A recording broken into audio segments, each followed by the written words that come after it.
Apakah kalian merasa ada yang aneh dari foto mesra Lloyd dan Yor ini? Jika tidak, seharusnya kalian merasakan ada yang aneh karena beberapa menit setelahnya, kita dapat melihat mereka masih malu-malu karena tidak sengaja bersentuhan tangan ketika mengelap air yang tumpah di meja. Nah, apa yang sebenarnya terjadi? Setelah gue baca teliti manganya, ternyata ada keterangan kalau foto tersebut merupakan foto palsu alias editan saja. Tetapi, keterangan ini tidak dicantumkan di animenya. Dan jika kalian tidak merasa aneh dengan foto mesra ini, besar kemungkinan kalian juga akan melewatkan 14 detail dan hal menarik lainnya yang akan gue bahas pada part kedua. Oke lah, tanpa basa-basi lagi, langsung aja gue lanjut pembahasannya setelah yang satu ini.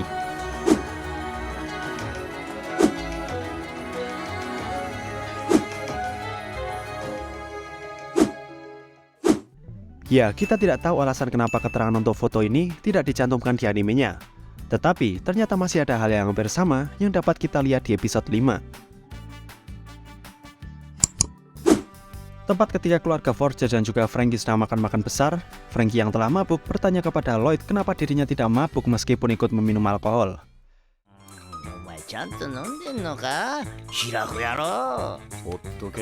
Seperti yang kita tahu, di animenya Lloyd hanya menjawab biarkan saja aku.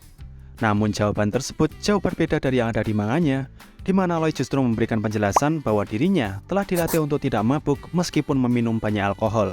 Berbicara tentang alkohol, apakah kalian ingat dari mana wine bernama Tokar ini berasal? Ya, negara Ugaria. Gue tahu nama negara ini terdengar familiar karena memang negara fiksi ini mengambil ide dari negara Humaria alias negara sungguhan. Di anime, ibu kota Ugaria adalah Obda, sedangkan ibu kota Hungaria adalah Budapest. Tidak hanya itu saja, jembatan yang sekilas kita lihat di anime ini juga mengambil desain dari jembatan rantai Szesny yang ada di Budapest. Sangat mirip, bukan? Sekarang mari kita mundur 7 menit sebelum scene ini. Pada saat menunggu kedatangan Yuri, terlihat Lloyd dan Anya sedang baca manga Spy Wars. Seperti yang terlihat, Anya sedang baca volume 5, sedangkan Lloyd masih di volume pertama. Nah, hal yang menarik dapat kita lihat di episode selanjutnya, di mana Lloyd terlihat sedang membaca manga Spy Wars volume 12 sebelum ia tidur, yang berarti dia sudah membaca 11 volume manga Spy Wars sebelumnya. Ya, mungkin saja Lloyd sangat tertarik membaca manga Spy Wars ini dan membuatnya terjaga sampai pada volume 12. Meskipun begitu, gue rasa baca 12 volume manga semalaman bukanlah hal yang normal untuk dilakukan. Dan gue rasa detail yang satu ini juga kurang normal untuk dilakukan oleh seorang mata-mata legend seperti Lloyd. Mungkin kalian sering perhatikan pin kecil yang selalu ada di jas Lloyd ini. Tapi, apakah kalian tahu kalau pin kecil ini bukan sembarang pin? Kalau kita perhatiin baik-baik, ternyata pin tersebut mempunyai logo organisasi WISE. Ya, hal ini memang cukup aneh, karena seperti yang kita bayangkan, mata-mata tentu adalah seseorang yang sangat menjaga kerahasiaannya. Hal yang sama juga terjadi ketika Lloyd berada di akuarium Berlin untuk menjalankan misinya dengan menyamar menjadi seorang perawat penguin. Nah, jika kalian perhatikan penampilannya baik-baik, terlihat di sebelah kiri topinya terdapat logo organisasi WISE.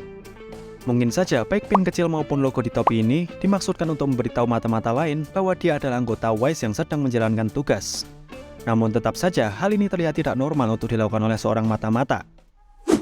Tetapi sekarang mari kita bicara tentang hal yang sudah senormalnya dilakukan mata-mata. Seperti tahukah kalian kalau pada scene ini, dan ini, Lloyd berkomunikasi dengan agen lain menggunakan kode rahasia. Bagi kalian yang tidak tahu, gue akan bahas mulai dari scene ini. Setelah berhasil menyelesaikan misinya untuk mengamankan foto Menteri Luar Negeri Anakin Haywood, agen Twilight pergi ke stasiun kereta untuk menerima misi selanjutnya. Ketika Twilight bertukar koran dengan seseorang, orang itu kemudian mengeluarkan suara seperti kucing. Nyam. Dan sesaat setelahnya, Twilight ngomong dalam hati.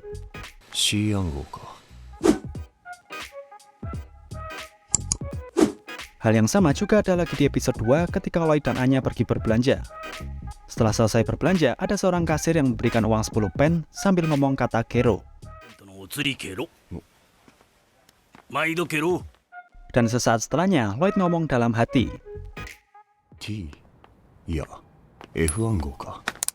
Nah, kata kero sendiri merupakan suara katak dalam bahasa Jepang, sehingga kode F di sini maksudnya adalah frog atau katak.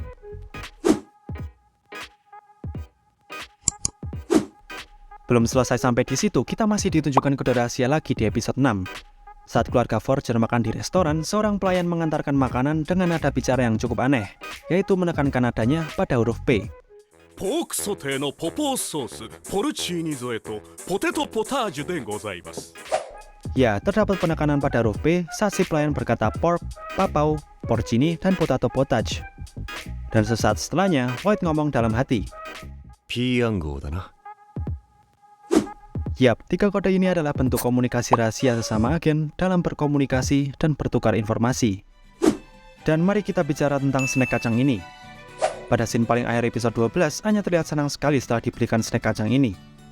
Tapi apakah kalian tahu kalau terdapat easter eggs dari kemasan snack ini? Seperti yang terlihat, kemasan snack ini bertuliskan Mazekose Nuts. Mazekose sendiri berasal dari bahasa Jepang, dan jika kita artikan ke bahasa Inggris, kata tersebut mempunyai arti mixed, yang berarti Anya di sini sedang memegang snack bernama Mixed Nuts. Hal yang menarik di sini adalah Mixed Nuts merupakan judul lagu intro Spy X Family core pertama. Lebih dari itu, jika kita perhatikan kolom teks warna kuning di bawah tulisan Mazekose Nuts, di situ tertulis kata Dendrism, yang dimana kata tersebut merujuk pada grup band yang menyanyikan lagu Mixed Nuts ini, yaitu Dendrism. Wow, apakah kalian menyadari easter eggs ini? Selanjutnya, gue nemuin hal menarik yang bahkan tidak disadari oleh Lloyd.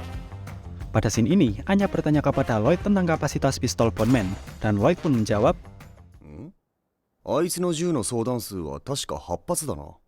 apakah kalian menyadari sesuatu dari scene ini? Jika kita kembali pada scene ini, Anya bertanya kepada Lloyd tentang kapasitas pistol Bondman. Yang menarik di sini, jika Anya selama ini berpura-pura tidak tahu profesi asli Lloyd sebagai mata-mata, kenapa pada scene ini Anya malah menanyakan tentang senjata api kepada Lloyd yang ia anggap sebagai seorang psikiater? Ya, tentu saja Anya bertanya tentang senjata api ke Lloyd karena Anya tahu bahwa Lloyd merupakan seorang mata-mata. Anggap saja semisal Lloyd benar-benar seorang psikiater. Tentu saja Anya tidak akan bertanya tentang senjata api kepadanya, bukan? Dan yang bikin lebih menarik lagi, Lloyd yang biasanya selalu menaruh rasa curiga, malah tidak menyadari sama sekali kalau Anya sebenarnya udah nge-spill sedikit kemampuan telepatinya dalam percakapan ini. Tetapi jika Lloyd sadar, maka ini akan jadi kali kelima Anya dikembalikan ke panti asuhan. Dan tentu saja cerita Spy X Family akan tamat setelah scene ini. ボンドマンのピストル何発のやつ? Dan jika kita berbicara tentang Anya, kita perlu membahas penulisan nama Anya yang selalu berubah-ubah. Seperti pada episode pertama, ketika Lloyd menerima surat dari Frankie yang berisi informasi tentang Anya, di situ nama Anya ditulis dengan huruf Y. Namun di episode 3, terlihat tulisan pada papan nama depan pintu kamar Anya ditulis menggunakan huruf I, sehingga dibaca Anya, bukan Anya. Kemudian pada episode 4 menit keempat, di kertas ujiannya, Anya menuliskan namanya dengan huruf I. Namun di episode selanjutnya, kita bisa melihat nama Anya pada list daftar tunggu, ditulis dengan huruf Y kembali. Kemudian pada episode 7, papan nama di depan pintu kamar Anya terlihat masih tertulis dengan huruf I. Namun pada episode 11 awal, nama Anya di kertas ujiannya ditulis dengan huruf Y. Ya, tulisan ini berbeda dengan kertas ujian sebelumnya, yang di episode 4 ditulis dengan huruf I. Dan yang terakhir, pada episode 12, papan nama depan pintu kamar Anya berubah menjadi Anya dengan huruf Y. Dan sampai pada episode 25, gue nggak lihat ada perubahan-perubahan lagi dengan nama Anya. Dan untuk 2 detail selanjutnya, gue akan bahas segala sesuatu yang berkaitan dengan Jerman dan juga era Perang Dingin. Jika kalian sudah nonton video ini, di situ gue udah bahas bahwa negara Westalius dan Ostania menggambarkan Jerman Barat dan Jerman Timur. Atau dengan kata lain, Spy X Family mengambil latar waktu yang sama dengan era Perang Dingin.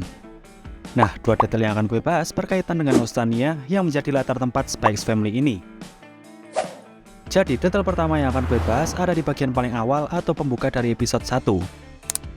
Ya, gue akan bahas mobil ini. Bagi kalian yang tidak tahu, mobil ini mengambil desain dari Gas 13 Chaika yang diproduksi sejak tahun 1959 sampai tahun 1981.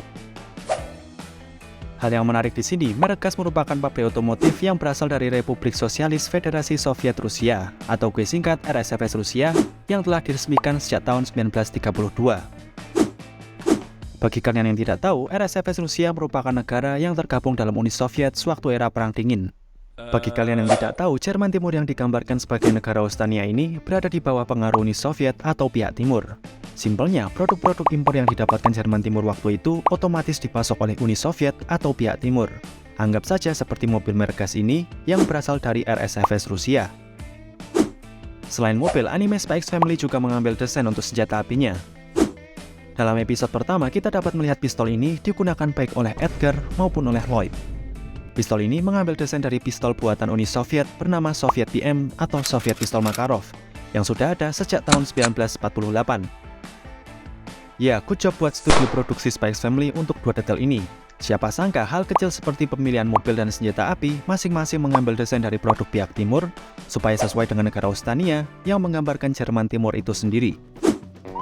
Untuk 3 detail selanjutnya, gue hanya akan berbicara tentang Jerman yang menjadi referensi bagi anime ini. Seperti pada episode 2, terdapat mobil yang cukup familiar di mata kita. Ya, mobil ini mengambil desain dari Volkswagen Type 2 atau biasa disebut Volkswagen Kombi. Bagi yang tidak tahu, Volkswagen merupakan pabrik otomotif yang didirikan di Jerman pada tahun 1937. Selanjutnya, gue nemuin detail yang hanya sekedar cocokologi, tapi menarik untuk gue bahas. Pada episode 2, ada scene di mana Lloyd dan Anya berkunjung ke supermarket yang bernama DLID. Karena rasa penasaran, gue cari-cari di Google dan nemuin supermarket di Jerman dengan nama LIDL. Entah kenapa, gue ngerasa keduanya ini mempunyai logo yang hampir mirip, yaitu huruf kedua dalam tulisan sama-sama memiliki font yang berbeda dari 3 huruf lain, dan juga sama-sama diberi warna merah. Meskipun hanya sekedar cocokologi, bisa saja si editor yang mengambil ide dari supermarket LIDL ini. Selanjutnya, gue hanya ingin bertanya pada kalian, apakah salah satu guru Akademi Eden ini kelihatan familiar bagi kalian? Jika tidak, ada baiknya kalian tidak tertidur di pelajaran sejarah dan dapat nilai 13 seperti Anya ini. Oke, sekarang mari kita bahas hal yang sangat-sangat menarik. Seperti tahukah kalian kalau latar waktu Spy X Family ada pada tahun 19... Tunggu sebentar. Gue rasa pembahasan yang satu ini akan gue bahas di video terpisah aja. Tapi gue pastiin video ini akan menjawab rasa penasaran kalian tentang latar waktu Spy X Family.